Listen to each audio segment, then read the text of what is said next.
Good morning. We are continuing in Romans 8, and we're going to look at verse 18 this morning. And it kind of kicks us into a new section. So let me make a comment here as we begin. When you are in the middle of your life and you are dealing with difficulty and tensions, and you are trying to navigate your spiritual journey, you're holding on to faith and you're holding on to hope. There can be a lot of things that press into your emotional life, into your social life, into your spiritual life, psychologically, that play around with you and press you to sort of give up. One of the things that the Bible does in this central discourse on the spiritual life is from Romans 5 to 8, we wrap up in verse 8 and sort of find a reassurance about the future and about who God is to us. And they serve as a kind of means of helping us keep afloat and helping us keep thriving as we sail throughout life with the wind and the waves just pummeling us.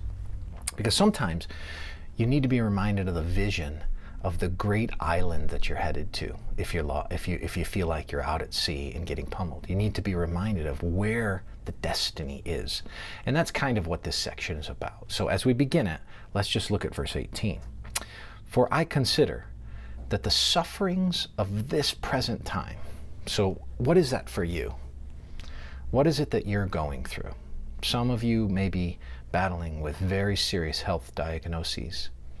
Some of you may be battling with difficult relational strains, marriages that are stretched, parent-child relationships, extended family relationships, job disappointments, financial struggles, long plaguing health conditions that you've had for a long time that just aren't going anywhere, fears of getting older, possibly, fears you're younger and you don't know what's next, fears of the unknown. All these things war against us and more. So, Paul says, I consider that the sufferings of this present time, those kinds of things, are not worth comparing with the glory that's to be revealed in us. He is setting out a future hope, a future glory, as a way of helping us recognize that whatever it is that we're going through, if we could experience that future glory now, if we could know what it was like to live in that way and with that glory, then we would be able to say, this is all worth it. This is all worth it. Now, it takes the eyes of faith. It takes the capacity to trust, to believe that. But his point remains true.